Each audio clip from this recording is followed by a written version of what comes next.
నమస్కారం. అద్దంకి న్యూస్కి స్వాగతం.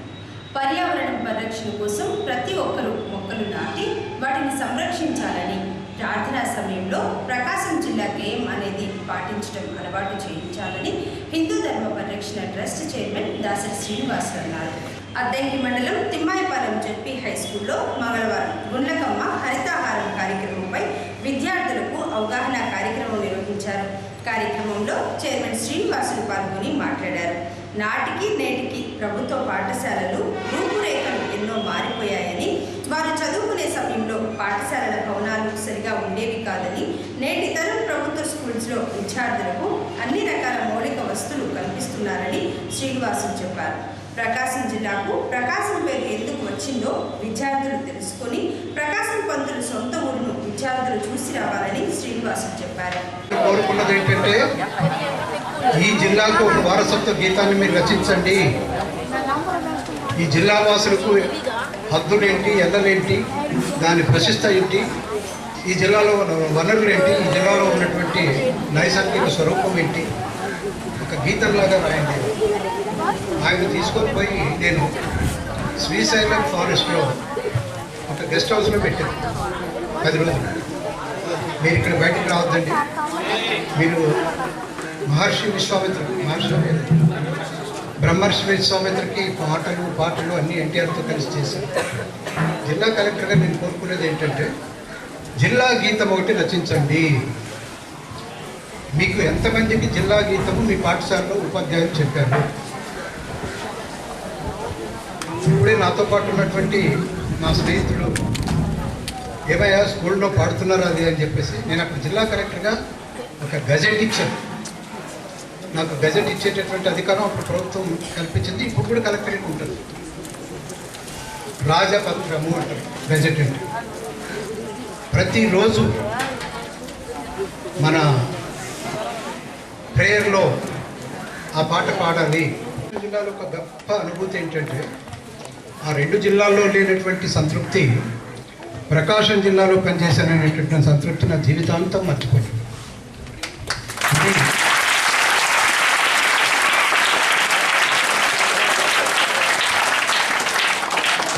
ప్రకాశించే జిల్లా అంటే ఏంటి?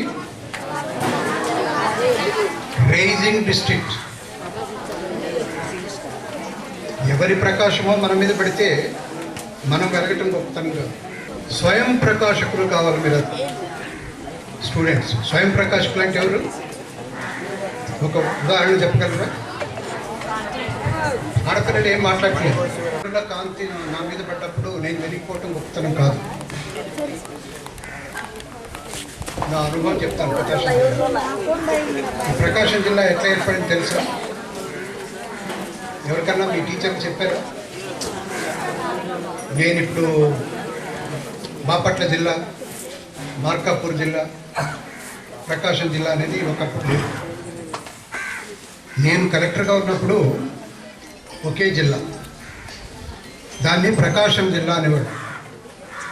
ప్రకాశం పేరు ఎప్పుడు వచ్చింది, ఎందుకు వచ్చింది? Who is the great man? The Prakasam Pantulu. ఎక్కడ ఉంటాడు ఆయన?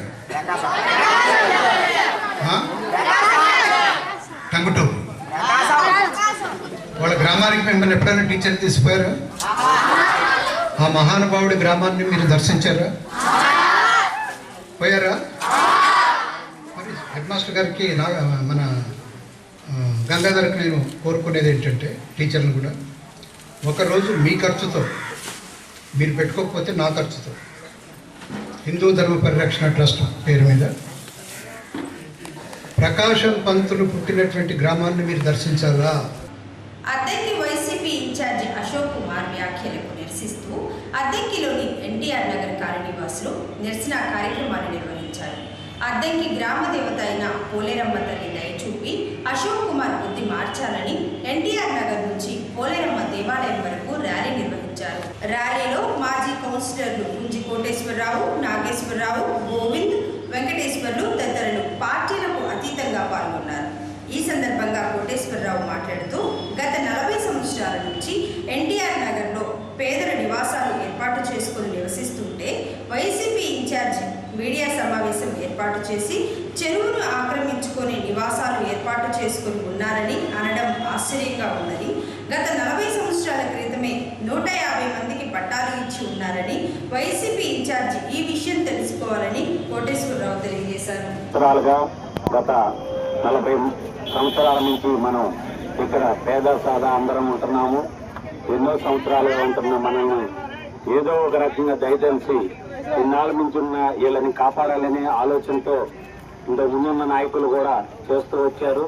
మనకి ఈ రోజు ఉన్నటువంటి నాయకులు కానీ ఇక్కడ ఉన్నటువంటి ఇన్ఛార్జ్ గారు కూడా మాకు అదే చేస్తారని ఆశిస్తున్నాం. కానీ నిన్న ఎందుకో మరి అది పొరపాటు, మరి ఎవరన్నా చెప్పుడు మాటలో తెలియదు, అలా తొందరపాటుగా మాట్లాడి అందువల్ల మా కాలనీ వాళ్ళు అందరూ కూడా చాలా మనోవేదనకు గురయ్యి ఈ కార్యక్రమంలో భాగంగా మేము ఎవరిని నిందించాలని కాదు, ఈరోజు మేము ఈ నిరసన తెలియజేయడానికి మా కాలనీ వాళ్ళందరూ కూడా చాలా నిరుపేద కుటుంబాల వాళ్ళు ఉన్నారు. కొంతమంది ఎవరన్నా ఒక రకమైన పొజిషన్లో ఉన్నా కానీ మిగతా వాళ్ళందరూ కూడా చాలా నిరుపేదలు.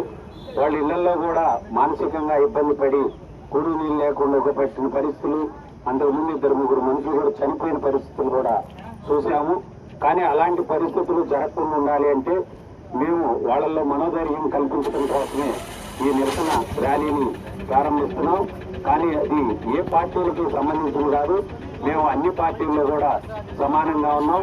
మాకు అన్ని పార్టీలు సమాన న్యాయం చేసి మీరు ఓట్లు అడగటానికి వచ్చినప్పుడు ఏ పార్టీ వాళ్ళు వచ్చినా కూడా మేము అందరికీ సమాన న్యాయంగానే చేస్తున్నాం. అలాంటప్పుడు మాకు పక్షపాత బుద్ధితో ఈ ధోరణ చేయాలటం అనేది కరెక్ట్ కాదు ఎవరైనా. అందువల్ల ఆ ఏడుకొండల స్వామికి మా మీద దయ కలిగే విధంగా మంచి బుద్ధిని ప్రసాదించాలని కోరుకుంటూ మన గ్రామ దేవత అయినటువంటి పోలేరమ్మ తల్లి దగ్గర వరకు మా నిరసన ర్యాలీని శాంతియుతంగా ట్రాఫిక్ ఇబ్బంది లేకుండా చేస్తామని మన కాలనీ ప్రజలందరికీ కూడా మనం ఒక భరోసాను కల్పిస్తూ వైసీపీ ఇన్ఛార్జి చింతలపూడి అశోక్ కుమార్ ఏదైతే ప్రెస్ మీట్ పెట్టి 20వ వార్డు ఎన్టీఆర్ నగర్లో నివసిస్తున్నటువంటి సామాన్య పేద మధ్యతరగతి ప్రజలను ఉద్దేశించి ఆయన మాట్లాడటం చాలా తప్పు అని భావిస్తున్నాం. మేము ఖండిస్తా ఉన్నాం, హెచ్చరిస్తున్నాం కూడా. ఎన్టీఆర్ నగర్ లో గత 35 సంవత్సరాల నుంచి మేము ఇక్కడ నివాసాలు ఏర్పరచుకుని ఉంటున్నాం. ఇక్కడ అందరికీ ఆయనకు కొన్ని సబ్జెక్టులు నిన్న నేను ఆ ఫేస్బుక్ వీడియోలో చూడటం జరిగింది. ఆయన ఆర్టీఐ యాక్ట్ కింద కొన్ని జిరాక్స్ ప్రింట్లు తీసుకొని వాటిని చదవటం నేను చూసా సెల్ ఫోన్ లో. కానీ కొన్ని విషయాలు ఆయనకు తెలియదేమో. 1993లో కాలనీ ఏర్పడినప్పుడు అప్పుడు మా గోపాల్ నాయక్ గారు ఎంఆర్ఓ ఉండేవాడు. ఆయన మాకు లేఅవుట్ ఏర్పరిచి అప్రూవల్ లేఅవుట్ చేసి 150 మందికి పట్టాలు ఇవ్వడం జరిగింది. పట్టాలంటే పొజిషన్ సర్టిఫికేట్లు. ఈయన ఇవాళ వచ్చి కొత్తగా అద్దెకి నియోజకవర్గంలో రాజకీయాలు కొత్తగా నేర్పినట్టు ఎందరో మహానుభావులు పెద్ద పెద్ద రాజకీయ నాయకులు రాజకీయాలు చేశారు. కానీ ఈ రోజు వచ్చి మా పైన పేద ప్రజలు, మధ్యతరగతి ప్రజలు, కులాలకు అతీతంగా, మతాలకు అతీతంగా ఈ రోజు ఆయన మీద మేము ఆయన మాట్లాడిన మాటలను ఖండిస్తున్నాం, హెచ్చరిస్తున్నాం కూడా. మరొకసారి ఈ విధంగా మాట్లాడినట్టయితే నీకు వచ్చే ఎన్నికల్లో ఏ విధంగా బుద్ధి చెప్పాలో మాకు బాగా తెలుసు. దయచేసి అశోక్ కుమార్ గారు మా ఎన్టీఆర్ నగర్ ప్రజల పైన, మా వార్డు పైన మీరు అనుచిత వ్యాఖ్యలు తగదని మరొకసారి మీకు హెచ్చరిస్తున్నాము. మీరు రెండే మంచి బుద్ధి ప్రసాదించు, మా జోలుకు రావద్దు. ఒక్కసారేనండి, మంచి బుద్ధి ప్రసాదించు, మంచి బుద్ధి ప్రసాదించు, అశోక్ కుమార్కి మంచి బుద్ధి ప్రసాదించు, అశోక్ కుమార్కి మంచి బుద్ధి ప్రసాదించు. ఈ నినాదంతో మంచి బుద్ధి ప్రసాదించు, అశోక్ కుమార్ గారికి మంచి బుద్ధి ప్రసాదించు, మా జోలికి రావద్దు.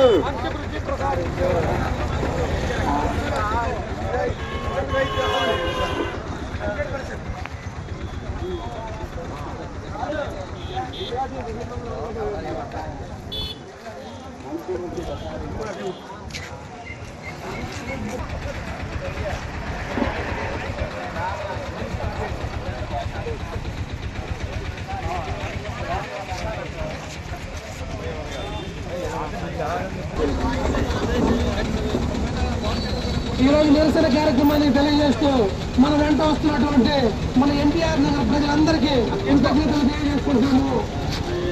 మంచి బుద్ధి ప్రసాదించు, మంచి బుద్ధి ప్రసాదించు.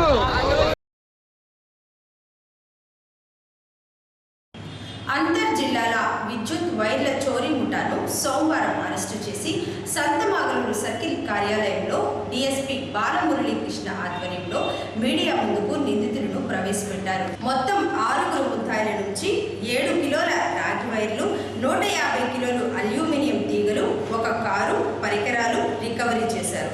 నిందితుల వివరాలను డీఎస్పీ వివరించారు.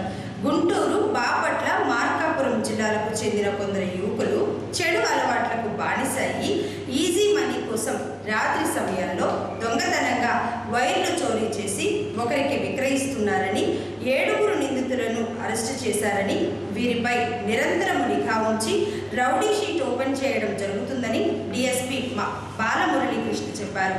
నిందితులను పట్టుకోవడంతో కీలక పాత్ర పోషించిన సిఐ శేషగిరిరావు, ఎస్ఐ నాగమల్లేశ్వరరావును సిబ్బందిని డీఎస్పీ అభినందించారు. ఇటీవల ఒక 3-4 జిల్లాల్లో మన పరిధిలో చాలా వైర్ దొంగతనాలు జరుగుతున్నాయి. 2 రకాల దొంగతనాలు జరుగుతాయి. ఒకటి వచ్చిందంటే ట్రాన్స్ఫార్మర్ వైర్ దొంగతనాలు. ట్రాన్స్ఫార్మర్ని పగలగొట్టి కాపర్ వైర్ తీసుకెళ్ళటం, తగలబెట్టుకోవటం, అమ్ముకోవటం ఒకటి. అవి గ్యాంగులు ఉంటాయి. వీళ్ళు వచ్చి ఏంటంటే ఈ యొక్క పోల్స్ మీద ఉన్న వైర్ని ఏంటంటే కట్ చేసేసి వాటిని తీసుకెళ్ళి అమ్ముకోవటం. 2 రకాలుగా వీటిలో ముఖ్యమైనది పెద్ద అఫెన్స్ ఇది ఒకటి. ఎందుకంటే ఇది అఫెన్స్ చేస్తే పోల్స్ మీద ఉండేటువంటి వైర్లు పగలగొట్టి వైర్లు కట్ చేసి తీసుకెళ్ళటం వల్ల 4 కిలోమీటర్లు 3 కిలోమీటర్లు స్పాన్ ఆఫ్ డిస్టెన్స్ పెరిగే కొంది రైతులు ఏంటంటే నష్టపోతారు. చాలామంది రైతులు నష్టపోతారు. ఒక ట్రాన్స్ఫార్మర్ పగలగొడితే చుట్టుపక్కల 5 ఎకరాలు 10 ఎకరాలు 5 మంది రైతులు నష్టపోతారు. ఈ వైర్ అనుకోండి ఎంత వరకైతే పోతుందో, ఒక 10 కిలోమీటర్లు కావచ్చు, 20 కిలోమీటర్లు కావచ్చు, అంత దూరం ఉన్నటువంటి రైతులు మొత్తం నష్టపోతారు. వాళ్ళకి కరెంట్ రాదు. ఆ తర్వాత వచ్చిందంటే వాళ్ళు ఏంటంటే ఇప్పుడు ఇటీవల కల్టివేట్ చేసుకుంటూ ఉన్నారు. ఇంకా పొలం ఎండిపోవడం, నీళ్ళు రాదు కదా, పొలం ఎండిపోవడం. కాబట్టి రైతులు ఏంటంటే పూర్తిగా నష్టపోతారు దీనివల్ల. ఇలాంటివన్నీ దృష్టిలో ఉంచుకుని ఇటీవల ఏం చేశారంటే కలెక్టర్ గారు, ఎస్పీ గారు ఇద్దరు కూడా, కలెక్టర్ గారు, ఎస్పీ గారు దీని మీద ప్రత్యేక శ్రద్ధ చూపిస్తూ కొన్ని టీములుగా వేసి, అదేవిధంగా వచ్చిందంటే ఎలక్ట్రికల్ డిపార్ట్మెంట్తో, పోలీస్ డిపార్ట్మెంట్తో, ఏఈలు, ఎస్సీలు, డిఈలతో, అదేవిధంగా మాతో కొన్ని ఒక చిన్న మీటింగులు పెట్టి ఏ విధంగా ఈ డిటెక్ట్ చేయొచ్చు, ఏ విధంగా దొంగతనం అదుపు చేయొచ్చు అనేటువంటి కార్యక్రమం, ఒక కార్యాచరణ ప్రణాళికను కూడా రూపొందించారు. అందులో భాగంగా ఏంటంటే మొన్న ఇటీవల వచ్చిందంటే పూర్లు నాగరాజు బాపట్ల బలిగురవ ఎస్ఐ గారు, ఆ సిఐ గారు ఆధ్వర్యంలో మన నాగమల్లేశ్వరం పట్టుకున్నారు.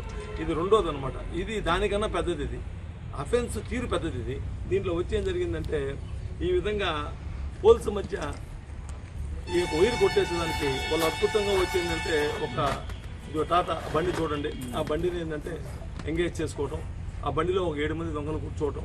ఆ తర్వాత వచ్చిందంటే వాళ్ళు పెద్ద నిచ్చెన, ఇది మనం తీస్తే ఎంత వస్తుందంటే పోల్ అంత నిచ్చెన వస్తుంది, నిచ్చెన రావటం, ఇలాంటి కట్టర్లు పెట్టేదంటే దాన్ని కట్ చేయటము, పోలు ఎక్కేదానికి వచ్చిందంటే ఈ విధంగా షూస్ వాడటము, ఈ విధంగా చేసుకొని వీటన్నిటిని అమ్మటం జరుగుతుంది. వీళ్ళు దొంగతనాలు చేసి మన ఏరియాలో వచ్చింది సత్తమూరు ఏరియాలో 13 పోల్స్ మధ్య వైర్ని కొట్టేశారు, 4-5 పోల్స్ కూడా పడగొట్టేశారు. ఇది ప్రభుత్వానికి నష్టం, అదేవిధంగా రైతులకి నష్టం. మళ్ళీ రీప్లేస్మెంట్ చేసి కరెంట్ ఇవ్వాలంటే ఒక 3 నెలలైనా పడుతుంది. ఈ 3 నెలల్లో పంట ఎండిపోతుంది. కాబట్టి ఇలాంటివి జరగకుండా ఉండేందుకు తగు చర్య తీసుకొని ఇక్కడ ఉన్నటువంటి నాగమల్లేశ్వరరావు ఎస్ఐ గారు అయితేనేమి, బల్లిగురు ఎస్ఐ గారు అయితేనేమి, అదేవిధంగా వాళ్ళ సిఐ గారు అయితేనేమి, వీళ్ళంతా ఏం చేశారంటే ఎట్టి పరిస్థితుల్లో దీన్ని డిటెక్ట్ చేయాలని కాపు కాసి దొంగలు పట్టుకోవటం. ఇటీవల ఈరోజు ఏంటంటే పట్టుకోవడం జరిగింది 7 మందిని. వీళ్ళు ఇక్కడే కాకుండా చాలా దొంగతనాలు చేశారు. ఎక్కడెక్కడ దొంగతనాలు చేశారంటే మన జిల్లాలో 3 చేశారు, అదేవిధంగా బాపట్లలో 2 చేశారు, బాపట్ల అడవులు దీవే వేమూరు, అదేవిధంగా గుంటూరు జిల్లాలో వచ్చి 4 చేశారు. తెనాలి రోడ్లు దుక్కిరాల 4 చేశారు. అదేవిధంగా పల్నాడు జిల్లాలో వచ్చిందంటే చిలకూరుపేట, వినుకొండ చేశారు. ఇవి కాకుండా ఇంకా కూడా కొన్ని రిపోర్టెడ్ ఉన్నాయి కొన్ని కేసెస్, అవి కూడా ఇంక విచారించాల్సిన సమయం ఉంది. వాటిలో కూడా పోలీస్ కస్టడీ తీసుకుని విచారిస్తాం. వీళ్ళందరినీ పట్టుకున్నారు, ఇంత రికవరీ చేశారు, చాలా ఆనందంగా ఉంది. రైతులకి మేలు చేయడానికి పోలీసులు సంతమాలూరు, ఎస్పెషల్లీ సంతమాలూరు సర్కిల్ పోలీసులు, సంతమాలూరు ఎస్ఐ, బల్లిగురు ఎస్ఐ, సిఐ గారు ముందుండి రైతులకి ఏంటంటే అన్ని దొంగతనాల కన్నా దీన్ని ప్రాధాన్యత ఇచ్చి పట్టుకోవడం జరిగింది. ముఖ్యంగా మన విద్యుత్ శాఖ మంత్రి గారు కూడా ఇక్కడే ఉన్నారు కాబట్టి వీళ్ళు ఏంటంటే తమ వంతు కృషిగా విద్యుత్ శాఖకి చాలా సహాయం చేశారు. సాక్షి కదా? అవును సార్. ఆంధ్రజ్యోతి ఆఫీస్లో వీడియో కావాలి కదా.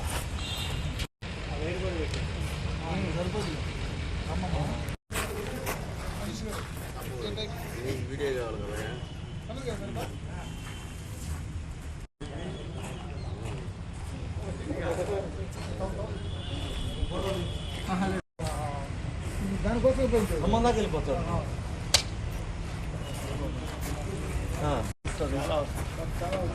ఎంత ఫ్రీగా ఉంటుంది? చాలా బరువు చెప్తా ఇది మన రాదే అంతే సార్. ఇటు పెట్టి ఇట్లా అంటారు అంతేనా? ఎస్ పోతున్నా బయట తీపోతుంది వచ్చేసి ఇదిగో తీపి.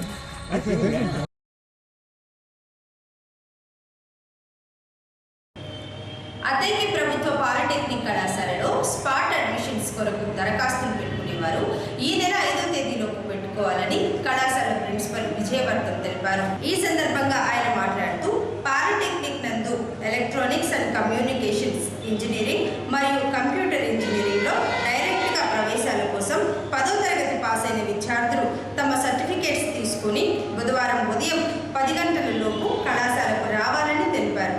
10వ తరగతి mark list, TC, study, caste, income certificates తీసుకుని రావాలని విజయవర్ధన్ చెప్పారు. పాలిటెక్నిక్ కళాశాలలో చేరే విద్యార్థులు 5,400 రూపాయల ఫీజును చెల్లించాల్సి ఉంటుందన్నారు. కావున విద్యార్థులు ఈ అవకాశాన్ని వినియోగించుకోవాలని పిలుపునిచ్చారు. గవర్నమెంట్ పాలిటెక్నిక్ అద్దంకి ప్రిన్సిపల్ అయిన శ్రీ ఆర్డి విజయవర్ధన్ ప్రకాశం జిల్లా మరి ఆంధ్ర రాష్ట్ర ప్రజలను ఉద్దేశించి మాట్లాడుతున్నాను. పాలిటెక్నిక్ కాలేజ్ అద్దంకి జాతీయ స్థాయి రికగ్నిషన్ పొందిన కళాశాల. ఈ కళాశాలలో కంప్యూటర్ సైన్స్ ఇంజనీరింగ్ మరియు ఎలక్ట్రానిక్స్ అండ్ కమ్యూనికేషన్ ఇంజనీరింగ్ 2 శాఖలు ఈ కళాశాలలో ఉన్నాయి. ఈ కళాశాలలో పాలీసెట్ ద్వారా సీట్లు ఈ సంవత్సరం అంటే 2026-2027 సంవత్సరము పాలీసెట్ ద్వారా సీట్లు నింపబడిన తర్వాత కొన్ని వేకెన్సీస్ మా కాలేజీలో ఉండేవి. వాటి గురించి రేపు అనగా 5వ తారీఖు 8వ నెల స్పాట్ అడ్మిషన్ ఈ కాలేజీలో జరుగుతున్నది. కాబట్టి పిల్లలందరికీ కూడా విజ్ఞప్తి చేయడం ఏంటంటే 10వ తరగతి ఉత్తీర్ణైన వాళ్ళు పాలిటెక్నిక్ విద్యలో జాయిన్ కావడం ఉత్తమమైన మీ యొక్క ఎంపిక. కాబట్టి ఈ పాలిటెక్నిక్లో జాయిన్ కండి. చాలా demanding courses computer science, electronics శాఖలు ఇక్కడ ఉన్నాయి. తర్వాత మన కాలేజ్కి నేషనల్ ఇన్స్టిట్యూట్ ఆఫ్ అక్రెడిటేషన్ నుంచి గుర్తింపు కూడా పొందింది. కాబట్టి మీరు దయచేసి రేపు ఎవరికైతే పాలిటెక్నిక్లో సీట్ రాలేదో మా కాలేజ్కి రండి. రేపు వచ్చినప్పుడు మీ యొక్క సర్టిఫికేట్స్ 10వ తరగతి సర్టిఫికేట్, 10వ తరగతి TC, study certificate, caste certificate, EWS certificate, ఈ ఒకవేళ పాలిసెట్ రాసి ఒకవేళ మీరు ఎగ్జామ్ రాయకుండా ఉంటే మీ యొక్క హాల్ టికెట్, ఒకవేళ మీరు పాలిసెట్ రాసి మీకు ర్యాంక్ వచ్చి మీరు జాయిన్ కాకుండా ఉంటే మీ ర్యాంక్ కార్డు తదితర అన్నీ తీసుకొని రండి. 4,700 రూపాయల ఫీజు ఉంటుంది. ఆ ఫీజు కూడా తీసుకొని కాలేజ్కి రండి. ఆ రోజు 5వ తారీఖు రోజు మీకు సీట్ వచ్చిందా లేదా కూడా మేము వివరించి చెప్పేస్తాము. 6వ తారీఖు నుంచి మా దగ్గర క్లాసెస్ స్టార్ట్ అవుతాయి. దయచేసి గమనించి చాలామంది వచ్చి ఈ అవకాశాన్ని సద్వినియోగపరచుకుందిగా కోరుతున్నాం. Thank you. అద్దంకి పట్టణంలోని ఎన్టీఆర్ నగర్లో నివాసాలు ఉండేవారు పార్టీలకు అతీతంగా కలిసిమెలిసి ఉంటుంటే వైసీపీ ఇన్ఛార్జి అశోక్ కుమార్ మీడియా సమావేశం ఏర్పాటు చేసి ఎన్టీఆర్ కాలనీ వాసులు భయపడే విధంగా మాట్లాడడం విడ్డూరంగా ఉందని ఎన్టీఆర్ నగర్కు చెందిన వైసీపీ, టీడీపీ నాయకులు కలిసి విమర్శించారు. వైసీపీ ఇన్ఛార్జిగా అశోక్ బాధ్యతలు చేపట్టిన దగ్గర నుంచి ఎన్టీఆర్ నగర్లో ఎప్పుడైనా ఎంతమంది ఉన్నారో, ఎన్ని కులాలు ఉన్నాయో తెలుసుకోవాలని సూచించారు. ఎన్టీఆర్ నగర్ అభివృద్ధి విషయంలో అశోక్ కుమార్ తెలుసుకోవాలని, ఎవరో ఆర్టీఐ యాక్ట్ కింద అందించిన సమాచారం తీసుకుని మీడియా ముందుకు వచ్చి చదివి పెడుతున్నారే కానీ చేసిందేమీ లేదన్నారు. రాజకీయంగా ఎదుర్కోవాలంటే ముందుకు వచ్చి ఎదుర్కోవాలని, దిగజారుడు రాజకీయాలు చేయరాదని టీడీపీ నేత గోవింద్ ఘాటు వ్యాఖ్యలు చేశారు. ఎందుకంటే అసలు మీరు ఒక విషయం మీరు ఎన్టీఆర్ నగర్కి వైసీపీ ఇన్ఛార్జిగా వచ్చి 2 సంవత్సరాలలో ఎన్నిసార్లు వచ్చారు ఎన్టీఆర్ నగర్లో? ఎన్టీఆర్ నగర్లో ఏం జరిగిందో మీకు తెలుసా? ఎవరో ఆర్టీ యాక్ట్ కింద ఇచ్చారు, అది మీరు చదివారు అంతే. కానీ అసలు విషయం ఏంటో మేము కూడా చెప్తాం, మా తరపున కూడా వినండి. మీరు అసలు గత 2 రోజుల కింద ఒక యూట్యూబర్ లాగా పేషెంట్ హక్కుల నైతిక బాధ్యతని భంగం చేస్తూ ఆపరేషన్ చేసిన వీడియోని యూట్యూబ్లో పెట్టారు. అది కూడా మీరు తెలుసుకొని యూట్యూబ్లో ఆపరేషన్ చేస్తా పెడతారా? వాళ్ళ నైతిక బాధ్యతని మీరు హరిస్తారా? అదేవిధంగా గత 2 రోజుల కింద ఆపరేషన్ చేశారు కదా, మీ మైండ్ ఏమన్నా మోకాల్లోకి ఏమన్నా వచ్చిందా? ఈ విధంగా మాట్లాడుతున్నారు. ఎందుకంటున్నామంటే ఈ మాట, మీ వైసీపీ కార్యకర్తలు మీ ప్రవర్తనతో భయాందోళనకు గురయ్యి ఏం జరుగుతుందో తెలియక ఎటోలటి పారిపోతున్నారు. ముందు అది సక్రమంగా మీరు నిర్వర్తించుకోండి. రెండోది, హౌస్ పర్పస్ ఇల్లు కట్టి అందులో మీరు హాస్పిటల్ పెట్టి ఎమర్జెన్సీ కేంద్రాలను రన్ చేస్తున్నారు. అది ఎంత ద్రోహం, ఆ విషయం మీకు తెలియదా? అదేవిధంగా నేషనల్ హైవే మీద మీరు పెట్టి కనీసం పార్కింగ్ ప్లేస్ లేకుండా అక్కడ యాక్సిడెంట్లు జరుగుతున్నాయి మీ హాస్పిటల్ ముందు. ఎవరు ప్రశ్నించలేదనే కదా మీరు రాంగ్ రూట్లో వెళ్తున్నారు. అక్కడ మొన్న గత 2 రోజుల క్రితం ఒక యాక్సిడెంట్ జరిగింది అక్కడ. మీరు అవన్నీ గమనిస్తున్నారా? ఇంకోటి, గతంలో మీరు రాజకీయాల్లో డాక్టర్ గారై ఉంటారు. డాక్టర్ పదవికి నేను మీకు చేతులెత్తి దండం పెడతాము. కానీ మీరు రాజకీయంగా మాత్రం ఇలాంటి పనులు చేయొద్దు. ఎన్టీఆర్ నగర్లో ప్రజల కోపం చూస్తున్నారు కదా, అదిగో గొడవ. ఎన్టీఆర్ నగర్ ఈ ఎన్టీఆర్ నగర్ని ఉద్దండులు కర్ణం బలరాం గారు కానీ, బాచిన గరటి గారు కానీ, రవికుమార్ గారు కానీ, రాఘవరావు గారు కానీ, కృష్ణ చైతన్య గారు కానీ ఎప్పుడూ కూడా ఎన్టీఆర్ నగర్ ప్రజలకై ఒక డెవలప్మెంట్ కోసం ఆలోచించారు. కానీ పార్టీలకు అతీతంగా నువ్వు వచ్చి కేవలం ఒక పార్టీకి కొమ్ము కాసి ప్రజల పొట్టలు కొట్టడానికి నువ్వు ఆలోచిస్తున్నావు. ఏమన్నా ఎన్టీఆర్ నగర్ అమ్ముకునే ఆలోచన ఏదన్నా నీకుందా? 150 ఇళ్ళు అన్నావు. 2018లో ఒక ఎంఆర్ఓ గారు కలెక్టర్కి ఇచ్చిన రిపోర్ట్లో 1050 ఇళ్ళు ఉన్నాయి 95 సర్వేలో. చూడండి కావాలంటే. అది ఈరోజు మా నాయకుడు అయినటువంటి ఇన్ఛార్జ్ గారు చింతలపూడి అశోక్ కుమార్ గారికి ఎవరు గైడ్ లైన్స్ ఇచ్చారో తెలియదు. కానీ ఈ కాలనీ వచ్చి నేను దాదాపు 25 సంవత్సరాలు అయింది.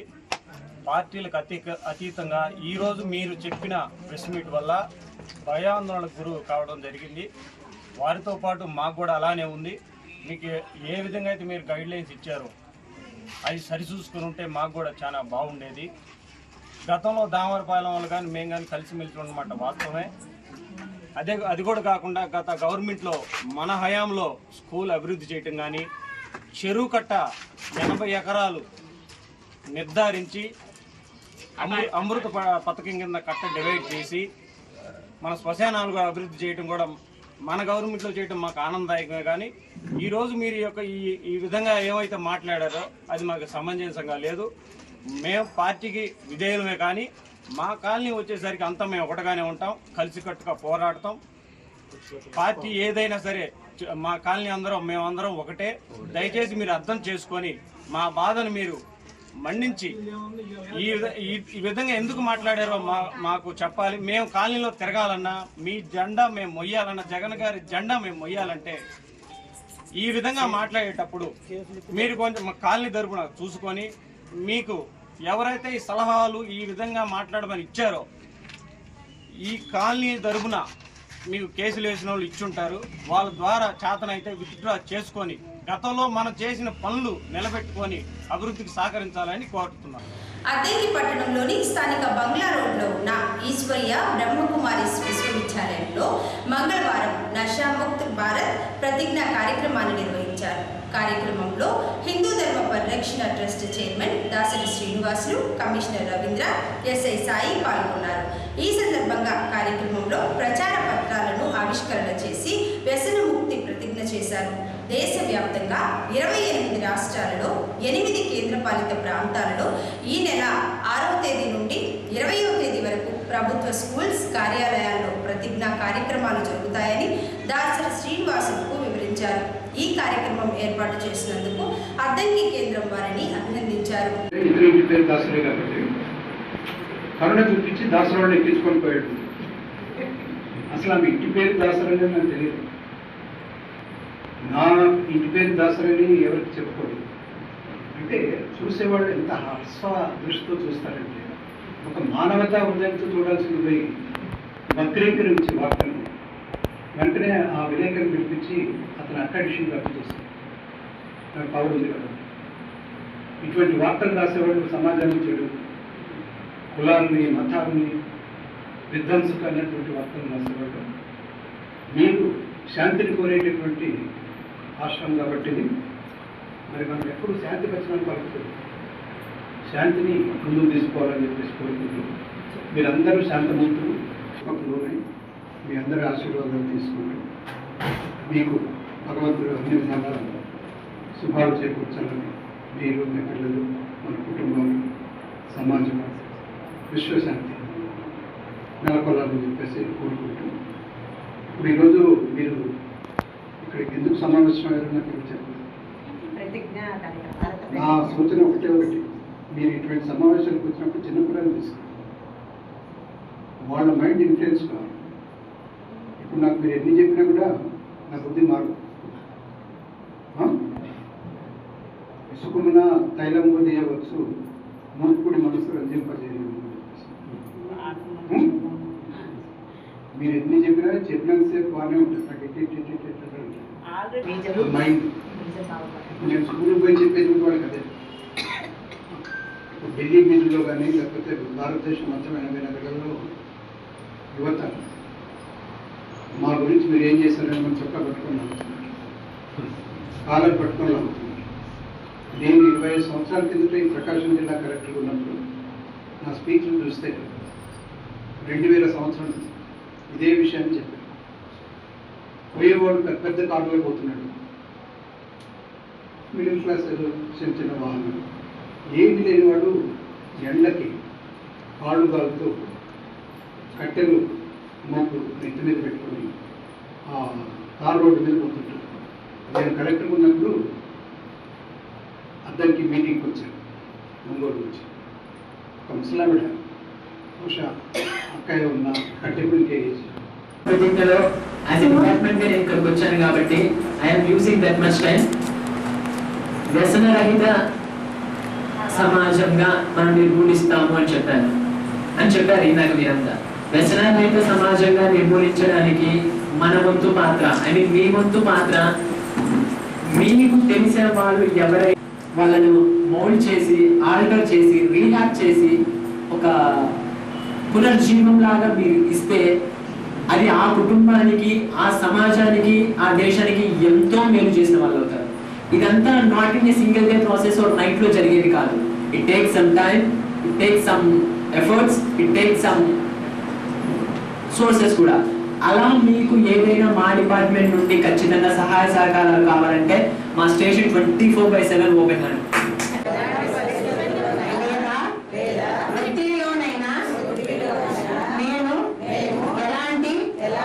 మత్తు పదార్థాలను ఉపయోగించను. నా కుటుంబ స్నేహితులు సమాజం వ్యసనాల నుండి రక్షించేందుకు నా వంతు పూర్తి కృషి చేస్తాను. వ్యసనాలకు సంబంధించిన భారత ప్రభుత్వ అన్ని చట్టాలను పాటిస్తాను. నా పరిసరాలను పరిశుభ్రంగా మరియు వ్యసన రహితంగా ఉంచుతాను.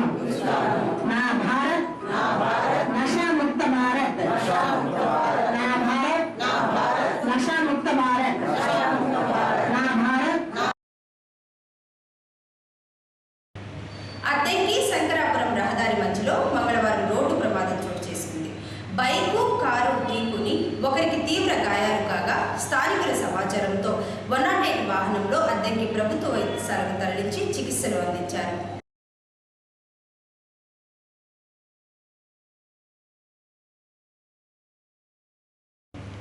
ఎలినినోతో రైతులు అప్రమత్తంగా ఉండాలని అద్దెకి మండల వ్యవసాయాధికారి వెంకటకృష్ణ సూచించారు. అద్దెకి మండలం నాగులపాడు, వెంకటాపురం గ్రామాలలో మంగళవారం పొలం పిలుస్తుంది కార్యక్రమాన్ని నిర్వహించారు. కార్యక్రమంలో ఏవో వెంకటకృష్ణ పాల్గొని మాట్లాడారు. ఎలినినో ప్రభావం దృష్టిలో రైతులు తక్కువ నీటితో పండే అపరాల పంటను సాగు చేసుకోవాలన్నారు. ప్రధానమంత్రి ఫసల్ బీమా యోజన పథకం ఈ నెల 15వ తేదీ వరకు గడువు ఉందని, పంటలు సాగు చేసే రైతులు ప్రీమియం చెల్లించాలని వెంకటకృష్ణ సూచించారు. ఎల్నినో అంటే వర్షాభావ పరిస్థితులు, అంటే వర్షం వర్షపాతం తక్కువగా ఉంటుంది. లానినో అంటే ఎక్కువ వర్షపాతం.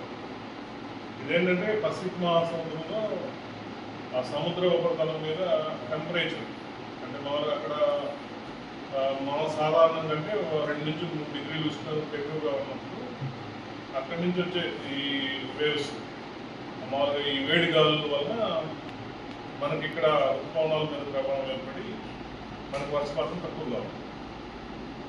అది మళ్ళీ కొన్ని నెలల తర్వాత మళ్ళీ సాధారణ స్థితికి వచ్చినప్పుడు మళ్ళీ జనరల్గా వర్షం పడుతుంది. ఇది దాదాపు 100 సంవత్సరాల క్రితం వచ్చినటువంటి ఎల్నినో అంటే సూపర్ ఎల్నినో. అంటే దీని ప్రభావం ఏంటంటే ఇచ్చేవాటేమో సూపర్ ఎల్నినో. ఇదేంటంటే మామూలుగా మనకి 100 సంవత్సరాల నుంచి 120 సంవత్సరాల క్రితం వచ్చిన ఎల్నినో. దీని ఏంటంటే దీని ప్రభావం చాలా ఎక్కువగా ఉంది.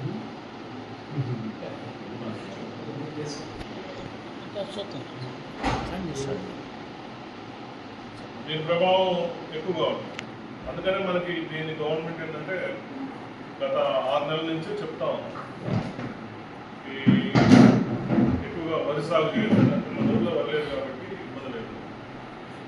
చాలామంది ఇప్పుడు చిరుపక్కపల్లి, ధర్మవరం, శంకరపాడు, కలుపు, శంకరపాడుపాలెం, కొత్తపాలెం ఏంటంటే వాళ్ళకి బోర్వెల్స్ ఎక్కువ ఉంటుంది. తర్వాత ప్యాడీ కూడా ఎక్కువ వేస్తారు.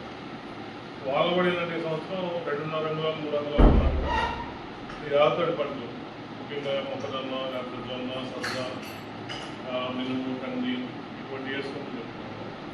వర్షపాతం అంటే మామూలు మనకి బోర్లో నీళ్ళు ఎక్కువగా ఉంటే 2.5, 3 అంగుళాలు ఉన్న వాళ్ళు ఎవరన్నా ఉంటే వాళ్ళు వేసుకుంటూ చెప్తూ ఉంటారు. ఎందుకంటే ఎక్కువగా దీనికి సంబంధించి మనకు కూడా ఏదైనా తక్కువ వర్షపాతం ఉన్నా కానీ మీరు ఎవరైనా వేస్తామంటే మనకి మినువులు రైతులు వచ్చింది. అది VBN 9, VBN 10 2 రకాలు వచ్చినాయి. 2 కూడా 8 క్వింటాలు, 16 క్వింటాలు మన దగ్గర రెడీగా ఉంది. మీరు ఎవరైనా వేస్తాను అంటే వర్షం పడే ద్వారా వేస్తాను ముందే తీసుకోవచ్చు.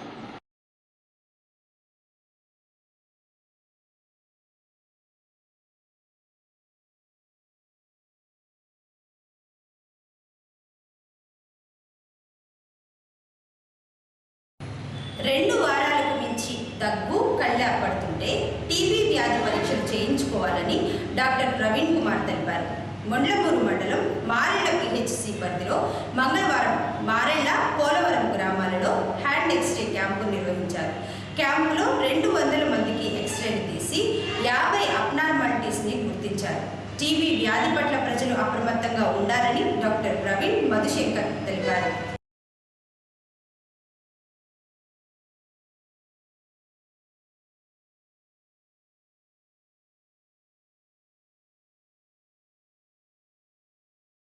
అదే ఈ న్యూస్ ఇంతటితో సమాప్తం.